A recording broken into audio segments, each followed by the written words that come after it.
Assalamualaikum warahmatullahi wabarakatuh. Perkenalkan, nama saya Dr. Wina Nurhayati Praja, SPD MPD. Saya salah satu dosen di Prodi Ilmu Komunikasi FPIPS Universitas Pendidikan Indonesia.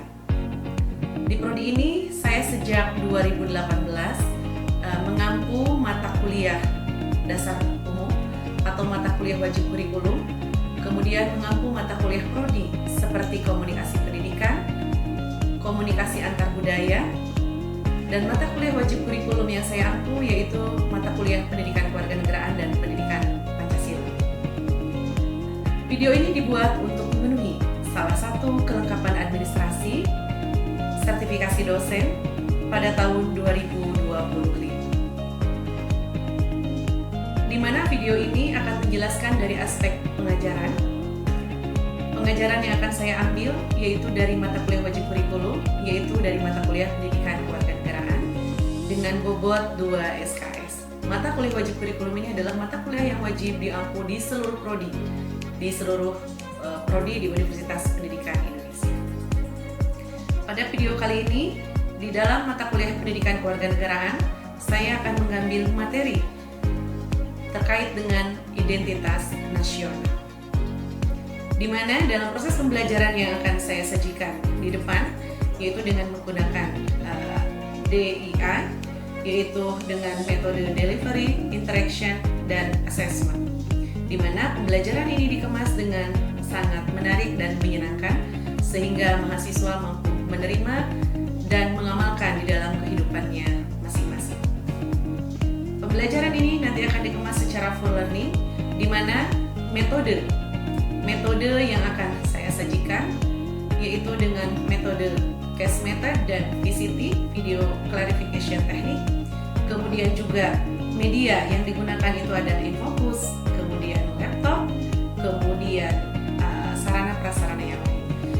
Juga sumber bahan ajar yang digunakan yaitu adalah buku wajib mata kuliah wajib kurikulum yaitu yang dari kementerian, kemudian buku wajib yang dari Universitas Pendidikan Indonesia. Kemudian asesmen yang dilakukan yaitu dilakukan secara sinkronus dan asinkronus, di mana melibatkan juga pembelajaran melalui SPADA, sistem dalam jaringan, melalui tes-tes, dan kemudian pengumpulan tugas seperti halnya video, analisis video, dan lain sebagainya. Kemudian tugas yang lainnya yaitu adalah bagaimana interaksi di dalam proses pembelajaran di kelas, di mana proses pembelajaran ini disetting agar adanya komunikasi antara dosen dan mahasiswa. Mahasiswa harus lebih aktif dibandingkan dengan dosennya. Nah, maka dari itu akan saya sampaikan bahwa tujuan dari deskripsi mata kuliah pendidikan kewarganegaraan khususnya dalam materi identitas nasional, di mana mahasiswa diharapkan mampu memahami apa itu yang dinamakan dengan identitas nasional, memahami juga mengklasifikasikan unsur-unsur identitas nasional, kemudian memahami dinamika serta tantangan yang akan terjadi di dalam kehidupan nasional Indonesia terkait dengan identitas nasional. Setelah memahami materi ini, diharapkan mahasiswa khususnya di Prodi Ilmu Komunikasi, apalagi media saat ini menjadi peran yang paling utama, dapat memberikan pemahaman yang mendalam dan dapat diimplementasikan dengan baik, terutama bagaimana media dapat memberikan peran yang bagus untuk kehidupan mereka di masa yang akan datang. Maka dari itu, selamat menyaksikan video pembelajaran yang akan saya sajikan. Mohon maaf atas segala kekurangannya. Tetap semangat. Salam Pancasila. Assalamualaikum warahmatullahi wabarakatuh. Waalaikumsalam warahmatullahi wabarakatuh. Selamat pagi semuanya. Baik. Sehat? Alhamdulillah. Mana biasanya kan tagline-nya seperti apa? Alhamdulillah luar biasa. Allahu Akbar. Oke, alhamdulillah semuanya sehat dan terlihat memang ruangan cukup penuh ya. Jadi semua mahasiswa sepertinya hadir, tetapi untuk mengecek kelengkapan teman-teman di sini para mahasiswa, jadi seperti biasa Ibu akan absen terlebih dahulu, akan yang nanti Ibu sebut namanya, mohon untuk disampaikan, acungkan tangannya ya. Nanti bilang hadir ya kalau yang hadir ya. Hana Hadir. Haikal, Hadir. Yasmin, Hadir. Abida, Hadir. Alia, Hadir. Raihana, Hadir. Cika, Hadir. Adria. Adria udah sehat? Udah. Alhamdulillah. Kemarin tidak masuk ya Adria ya? Iya. Oke, alhamdulillah kalau sudah sehat ya. Hani, Hadir Ibu. Cindy, Hadir Bu.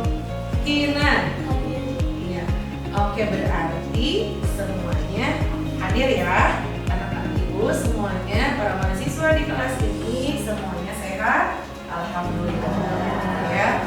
Yang sudah sehat mohon dijaga biar tetap selalu sehat. Kalau kita sehat, kita bisa melakukan berbagai aktivitas apapun. Bisa kuliah, bisa berorganisasi, dan bisa berkumpul dengan teman-teman di kampus ya. Jadi harus tetap dijaga kesehatan karena sekarang memang cuaca lagi kurang mendukung ya. Ada musim hujannya, siangnya ada agak panasnya, jadi lumayan mengundang bibit-bibit penyakit muncul ya. Oke. Nah, minggu lalu teman-teman masih ingat, para mahasiswa yang luar biasa masih ingat minggu lalu Ibu menjelaskan terkait dengan urgensi pendidikan kewarganegaraan di perguruan ini. Nah, seperti yang Ibu sampaikan sebelumnya bahwa minggu sekarang pada pertemuan ini kita akan membahas mengenai dinamika, tantangan serta unsur-unsur identitas nasional yang bisa boleh mungkin dilihat di layar di depan. Nah, ini karena kemarin juga teman-teman sudah membaca ya, sudah Ibu minta untuk membaca di rumah terkait dengan unsur-unsur dinamika dan tantangan identitas nasional. Nah, adapun indikator capaian pembelajaran pada minggu ini, nah ini teman-teman mahasiswa harus tahu dulu ya. Mengapa harus mempelajari terkait dengan identitas nasional? Nah, di sini ada 3 capaian pembelajaran yang harus para mahasiswa ketahui. Yang pertama, mahasiswa mampu memahami unsur-unsur identitas nasional. Nah, jadi nanti kita akan melihat, kita akan mengidentifikasi apa saja unsur-unsur pembentuk identitas nasional. Berbicara identitas nasional berarti berbicara siapa? Berbicara negara, karena identitas nasional. Ya. Kemudian yang kedua, mahasiswa mampu menganalisa dinamika identitas nasional. Karena tadi sudah ada unsur-unsurnya, maka dalam kehidupannya, karena negara ini majemuk, negara ini heterogen, negara ini banyak sekali keberagamannya, maka di dalam kehidupannya tentu ada dinamika dan tantangannya dalam kehidupan. Sehingga kenapa harus belajar ini? Selain mampu menganalisis, juga menganalisis tantangannya ke depan. Bagaimana sebagai mahasiswa harus bisa meresolusi konflik yang terjadi di dalam kehidupan berbangsa dan bernegara, terutama dalam materi identitas nasional. Nah, pokok materinya ada 3 juga. Pertama, unsur-unsur identitas nasional nanti akan kita pelajari bersama. Kemudian dinamika identitas nasional dan tantangan identitas nasional. Nah, berbicara dinamika dan tantangan ini tidak akan lepas ya, karena dinamika tentu itu adalah karena masyarakat Indonesia ini sifatnya adalah sosial, dinamis, dinamikanya pasti ada, ya, fluktuasi itu akan terjadi. Tidak mungkin rigid, tidak mungkin kaku, tidak mungkin kehidupan sosial itu tidak berubah, tidak mungkin, ya. Maka dari itu dinamika akan selalu ada, karena berbicara mengenai manusia yang ada di dalam kehidupan kita. Tantangannya apa lagi, gitu ya? Tantangan apa lagi? Karena sekarang sudah kayak teknologi, globalisasi, gitu ya, dan lain sebagainya. Nanti kita akan bahas itu. Nah, sebelum kita mengupas 3 materi yang barusan, masih ingat apa yang dimaksud dengan identitas nasional? Ayo, ada yang masih ingat? Identitas nasional. Identity itu berarti apa? Ciri, karakteristik, apalagi indikator-indikator yang membentuk sesuatu itu yang membedakan dengan yang lain, itu identitas. Nah, kalau berbicara identitas nasional berarti ciri, indikator, pembentuk, karakteristik siapa? Negara Indonesia. Nah, apalagi sudah jadi mahasiswa udah pasti barang tentu tahu apa saja yang dinamakan dengan identitas nasional. Jadi intinya begini aja, mana yang membedakan antara negara kita dengan negara yang lain? Kira-kira coba, apa saja unsur-unsur pembeda antara negara kita dengan yang lain? Bahasa, apalagi? Suku bangsa, lagu kebangsaan, wilayah, geografis, bendera. Nah, maka dari itu identitas itu nanti ada terbagi-bagi unsurnya. Pertama, ada identitas yang bersifat alamiah. Yang kedua, nah, ini mungkin barangkali tidak ada di buku, nanti teman-teman boleh menambahkan ya. Ada yang bersifat alamiah, ada yang bersifat buatan. Nah, kira-kira kalau ibu tanya, identitas alamiah di negara kita apa tadi? Tadi sudah di flora, fauna, sumber daya alam. Pokoknya intinya semua ini diberikan oleh Tuhan, tidak dibuat oleh manusia.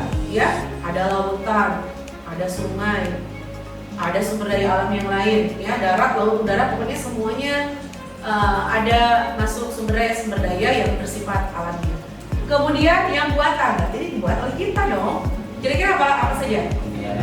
Bendera, lagu kebangsaan. Nah, ini yang bersifat kedaulatan, dipimpin oleh presiden, gitu ya. Kemudian lagu kebangsaannya Indonesia Raya, gitu ya. Kemudian warna benderanya apa? Merah putih. Nah, kalau saya tanya nih, bendera merah putih, kira-kira mengandung makna tidak? Merah putihnya itu seperti apa? Merah itu berani, putihnya suci. Artinya harus berani itu seperti apa? Berani harus bagaimana? Kenapa harus berani? Berani dalam kebaikan, berani dalam kebenaran. Suci, bersih, artinya apa? Kita harus memiliki hati yang bersih, gitu ya. Tidak boleh memiliki hati atau perilaku yang kurang baik, gitu ya. Kemudian juga ada kalau misalnya jangan jauh-jauh dulu, kita sekarang sedang berbicara identitas nasional. Tapi kita juga harus memahami bagaimana identitas pribadi masing-masing. Sebelum jauh berbicara mengenai identitas nasional, teman-teman juga mahasiswa di sini di kelas pasti punya identitas masing-masing. Mulai dari apa misalnya? Namanya siapa? Nama identitas bukan? Bukan namanya, tapi Abijah. Nah, itu yang menjadi identitas. Nama Abijah. Nah, itulah yang menjadi identitasnya. Nama Haikal yang menjadi identitas. Kalau nama mas saya punya, teman-teman punya. Tetapi yang menjadi identitasnya apa? Tadi Abijah, Haikal, Raihana, Cika, gitu ya. Nah, itu yang akan menjadi pembentuk identitasnya. Dipahami? Alhamdulillah. Nah, kalau kita melihat identitas nasional, tadi sudah disampaikan bahwa ini yang berkaitan dengan seluruh NKRI, Negara Kesatuan Republik Indonesia. Nah, sebelum jauh ke unsur-unsur, Ibu akan memberikan dulu video motivasi untuk teman-teman. Nah, motivasi apa? Motivasi untuk teman-teman menggali identitas nasional yang ketika masa Presiden Soekarno. Nah, mungkin dari para mahasiswa di sini pernah melihat bahwa Pak Soekarno itu selalu pakai peci, betul tidak? Betul. Kira-kira kalau saya tanya, Pak Soekarno memakai peci, identitas Pak Soekarno bukan? Iya. Nah, Bu Wina pakai kacamata, identitas bukan? Iya. Salah satu identitas juga. Nah, maka teman-teman di sini coba kita sekitar 2 menit, Ibu ada punya video yang mungkin bisa teman-teman nikmati, dan nanti boleh satu orang untuk mencoba menyampaikan, gitu ya, kesan dari video ini. Peci adalah salah satu yang khas dari Bung Karno. Bung Karno yang bertekad menggunakan peci sebagai lambang pergerakan. Di sekolah Dr. Ilmu Historia, pemerintah kolonial Belanda sudah aturan siswa dilantai atau pribumi tidak boleh memakai pakaian Eropa. Maka para siswa memakai belangko dan sarung batik jaya dari jauh. Bagi siswa asal Manado atau Maluku yang biasanya beragama Kristen boleh pakai pakaian Eropa seperti pantalon, jas, dasi, dan topi. Dari sejarah ini, tanpa usaha pemerintah kolonial Belanda untuk mengkotak-kotakan murid dari sisi asal usul etnis dan agama, maka banyak aktivis pergerakan nasional. Oke. Nah, baiklah para mahasiswa, ada satu orang boleh yang mau menyampaikan kesan setelah menonton video tersebut. Silakan. Boleh Abijah, silakan Abijah. Jadi peci ini sebagai lambang atau simbol pergerakan dari Bung Karno yang digagas oleh Bung Karno untuk membedakan kita dengan budaya-budaya Eropa gitu, yang awalnya budaya-budaya Belanda itu menciptakan kotak-kotakan dari masing-masing daerah, sehingga itu akan membuat perpecahan antar daerah, sehingga Bung Karno menggagas penggunaan peci yang bisa digunakan oleh seluruh masyarakat di Indonesia, sehingga menjadi sebuah simbol identitas nasional. Iya, terima kasih. Kita kasih aplaus yang meriah buat Abijah. Kalau kita tidak siap sebagai warga negara, apalagi teman-teman sebagai generasi penerus bangsa yang harus paling terdepan, generasi penerus, generasi pendobrak, generasi perubah. Tapi belum tentu untuk merubah ke arah yang lebih baik. Nah, kalau kita melihat sejumlah kasus dan peristiwa dalam kehidupan sehari-hari, yang pertama, bagaimana lunturnya nilai-nilai luhur dalam praktik kehidupan berbangsa dan negara. Misalnya, kira-kira muncul persoalan apa nih dalam politik? Lunturnya nilai-nilai dalam kehidupan. Ya, korupsi salah satunya boleh. Atau misalnya ketika teman-teman bertemu dengan orang yang lebih tua, kita harus senyum, sapa, salaman. Nah, kalau misalnya sudah luntur, nah berarti ini nomor satu, sudah mulai terkikis, tidak hormat terhadap orang tua, karena itu merupakan salah satu jati diri bangsa Indonesia juga. Dikenal dengan apa kan bangsa Indonesia oleh negara lain? Sopan santun, ramah, baik, gitu, dengan gotong royongnya dan lain sebagainya. Pokoknya yang baik-baik. Kemudian yang kedua, rasa nasionalisme dan patriotisme yang luntur serta pemuda. Tadi ya, boleh suka budaya lain, boleh, tapi yang jelas jati diri bangsa kita tidak boleh dihilang. Kemudian nilai-nilai Pancasila belum jadi acuan. Nah, sila-sila Pancasila nanti dibaca kembali di rumah ya. Sila 1 sampai sila 5 kita bersama. Tidak hanya dibaca secara baca, tetapi dibaca dalam kehidupan. Sila mana yang perlu saya implementasikan dengan baik. Kemudian pengaruh teknologi, ini tadi mengancam ketika digunakan untuk hal-hal yang kurang baik. Semuanya punya gadget kan? Punya HP? Punya. Silakan teman-teman refleksi sendiri, apakah selama ini digunakan untuk hal yang baik atau bahkan sebaliknya. Karena itu juga merupakan identitas. Nah, ada juga tantangannya apa? Saking pintarnya menggunakan high teknologi, maka dia ambil data orang. Boleh nggak? Tidak boleh. Kenapa tidak boleh? Iya, karena melanggar hak orang lain, mengambil hak orang. Nggak boleh mengambil data-data di dunia maya, gitu ya. Tidak boleh. Nah, 10 tanda kehancuran ini yang harus teman-teman pahami sekarang, saat ini dan masa yang akan datang. Meskipun pasti lebih banyak lagi ya, ini tapi kita ambil menurut informasi.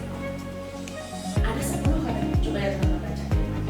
Pertama, meningkatnya kekerasan remaja. Sudah melihat? Nomor 1, banyak. Nah, itu makanya harus kita lihat. 2, membiasakan ketidakjujuran. Pernah tidak jujur? Pernah ya? Oke. Tidak hormat pada orang tua. Nah, tadi ya. Mau ke kampus tidak salaman, tidak sapa, tidak salaman, pokoknya pergi aja. Itu nggak boleh. Pengaruh kelompok sebaya terhadap kekerasan, genggengan. Bukan nggak boleh berhubung, bukan nggak boleh berhubung, tapi hanya untuk hal yang baik. Ya. Meningkatnya kecurigaan dan kebencian. Pernah juga melihat? Melihat nggak? Nomor 5. Oke. Nomor 6. Meningkatnya penggunaan bahasa yang buruk. Nah, biasanya di masa-masa mahasiswa di kelas boleh bahasa gaul, tetapi tetap tidak kasar, tidak sarkasme. Ya, mungkin bahasa gaul itu untuk merekatkan identitas satu sama lain. Ya, tetapi tidak sarkasme. Tahu ya yang sarkas seperti apa ya? Penurunan etos kerja. Nah, gitu ya. Jadi mau ujian itu hanya sistem kebut semalam. Nah, kalau masih ditemukan berarti ini nomor 7. Menurunnya rasa tanggung jawab individu dan warga negara, meningginya perilaku merusak, semakin karunia berdomba-domba. Nah, jadi 10 ini bayangkan para mahasiswa kalau 10 ini semakin ke sini, semakin ke depan dan semakin muncul, maka apa yang akan terjadi? Ya, negara kesatuan Republik Indonesia ini yang harus kita jaga identitasnya, yang harus kita jaga nilai-nilai pedoman, nilai-nilai luhur. Karena nilai-nilai luhur ini kenapa harus dijaga? Karena ini merupakan turun-temurun warisan, nilai-nilai yang ditumbuhkan oleh nenek moyang kita, yang tidak boleh hilang begitu saja, yang tidak boleh dihilangkan begitu saja. Maka lantas apa, gitu ya? Lantas apa yang harus dilakukan? Nah, apa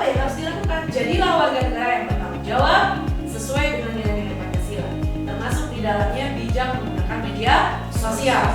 Kenapa kita sampaikan lagi media karena saat ini media itu menjadi peran utama di dalam kehidupan. Betul tidak? Iya. Bangsa yang tidak percaya pada kekuatan dirinya sebagai suatu bangsa tidak dapat berdiri sebagai suatu bangsa yang merdeka. Itu persoalan. Nah, maka kalau kita tidak merepresentasikan budaya-budaya kita yang seharusnya ada, bagaimana kita orang lain mau menilai kita bahwa kita itu kuat akan identitasnya kuat. Nah, jadi tadi lantas apa yang harus dilakukan? Teman-teman harus menjadi to be good, ya, to be good and smart citizen. Nah, ya masih ingat?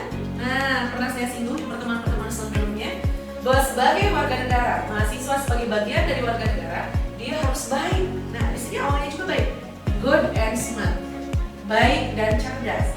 Cerdas tidak hanya IPK 4,0, 3,9, tetapi cerdas di sini adalah menuju ke arah baik ini. Dia tahu mana yang harus dia lakukan, perilaku mana yang tidak boleh dia lakukan. Ketika tadi menurut Thomas Epona yang sebelum tadi tahu bahwa itu tidak boleh dilakukan, berarti dia sudah good and smart. Siap untuk menuju ke arah to be good and smart citizen? Siap. Siap, ya.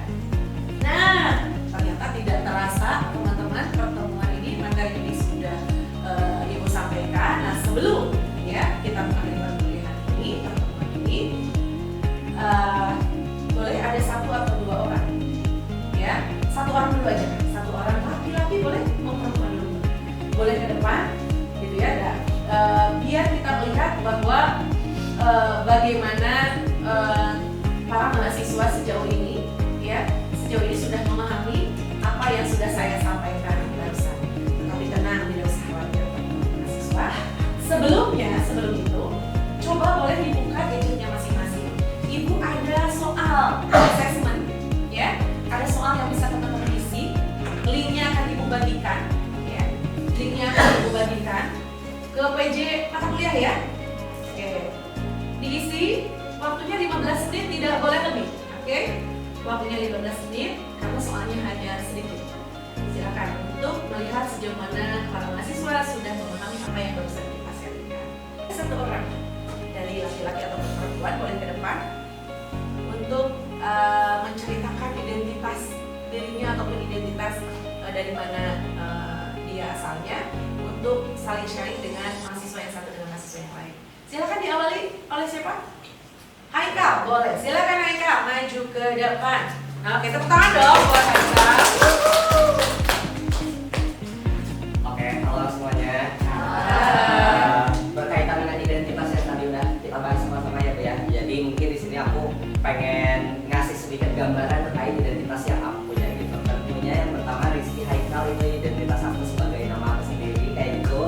Terus tadi juga sebagai yang udah disinggung sama teman-teman semuanya, lokasi geografis gitu. Yang mana aku asalnya dari Sukabumi, yang Sukabumi itu Kabupaten Sukabumi ya, lebih tepatnya kabupaten terbesar di Pulau Jawa, yang tentunya punya makanan daerah, makanan khas juga gitu. Makanan khas dari Sukabumi itu yaitu mochi. Karena kenapa mochi? Karena Sukabumi itu kota yang banyak pendatangnya kayak gitu. Jadi di Sukabumi itu sebenarnya di kotanya lebih banyak Cina.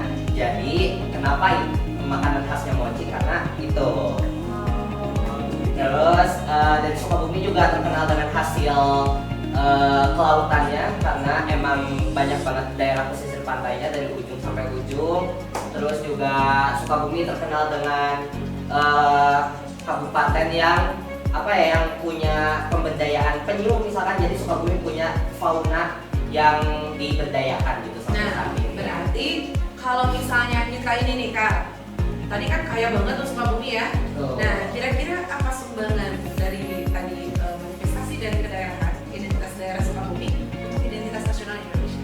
Oke, manifestasi kedaerahan dari Sukabumi untuk identitas nasional tentunya yang tadi udah aku singgung juga ya Bu ya, flora faunanya itu akan membentuk suatu identitas untuk negara kita kayak gitu. Karena negara Indonesia tersebut merupakan negara kepulauan yang mana banyak juga wilayah lautnya kayak gitu. Jadi tentunya fauna-fauna yang tadi udah aku sebutin juga menjadi ciri khas dari negara itu sendiri. Contohnya penyu kayak gitu. Oke, tepuk tangan buat Aika. Oke, silakan kembali. Terima kasih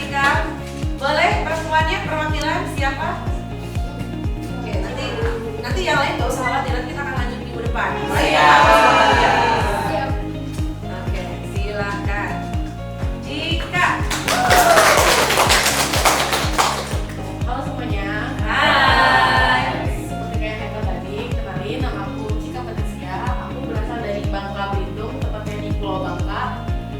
Kalau Bangka sendiri mungkin yang terkenalnya itu hasil lautannya ya, karena di Bangka tuh pulau kan, jadi banyak pantainya, punya pesisir pantai.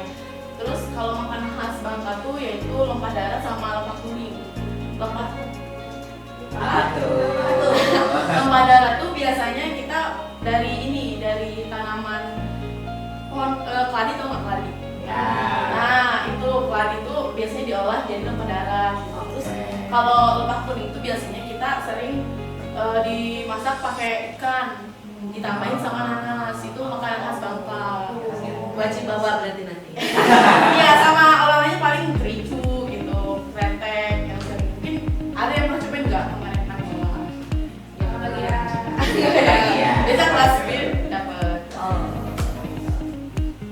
Oke. Udah, Cika? Oke, tepuk tangan buat Cika. Iya, bayangkan ya, dari dua wilayah saja, dari dua daerah saja sudah terlihat bahwa Indonesia ini sangat kaya, sangat beragam. Nah, maka simpulan dari materi pertemuan kali ini kira-kira apa coba? Bagaimana menghadapi dinamika dan tantangan identitas nasional Indonesia agar tidak punah dan tidak luntur? Boleh Kak? Boleh. Untuk kesimpulan materi kali ini tentang identitas nasional ya, tentunya tadi identitas sendiri kan merupakan kumpulan dari suatu aspek yang membentuk dan membedakan si negara itu dengan negara lainnya kayak gitu. Dan gimana cara kita menghadapi tantangan-tantangannya, ya itu yang tadi udah disinggung juga, kita harus menjadi baik dan cerdas sebagai citizen, sebagai warga negara. Karena kalau bukan kita sebagai warga negaranya sendiri yang cinta akan identitasnya dan memelihara, mau siapa lagi gitu, tidak akan ada lagi yang akan memelihara atau bahkan meneruskan gitu nilai-nilai tersebut. Nah, oke, tepuk tangan untuk kita semuanya. Betul ya. Jadi intinya apa dari materi dinamika dan tantangan identitas nasional saat ini, bahwa kita sebagai generasi muda harus mencoba menjadi warga negara yang baik dan cerdas. Ya, lihat mana yang harus kita lakukan dan mana yang tidak boleh kita lakukan. Kita jangan malu-malu merepresentasikan berbagai kebudayaan yang ada di negara kita, berbagai identitas yang ada di negara kita, mulai dari perilaku, norma, kebiasaan, kesenian, gitu ya, dan lain sebagainya. Karena kalau bukan kita siapa? Lagi.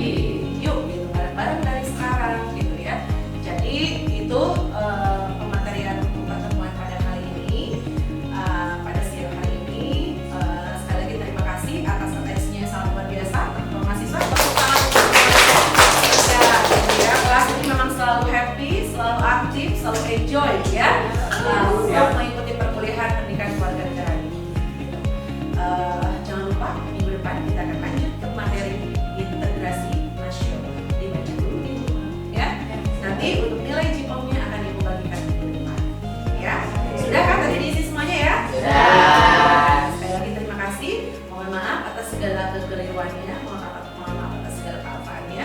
Mudah-mudahan teman-teman senantiasa diberikan kesehatan, diberikan kelancaran dalam berbagai aktivitasnya, baik aktivitas akademik ataupun organisasi. Sekali lagi terima kasih. Saya tutup perkuliahan pada siang hari ini. Wabillahi taufiq wal hidayah. Wassalamualaikum warahmatullahi wabarakatuh. Waalaikumsalam warahmatullahi wabarakatuh. Sampai jumpa. Sampai jumpa. Salam sejahtera untuk kita semuanya. Salam sehat selalu. Saya tutup. Assalamualaikum warahmatullahi wabarakatuh.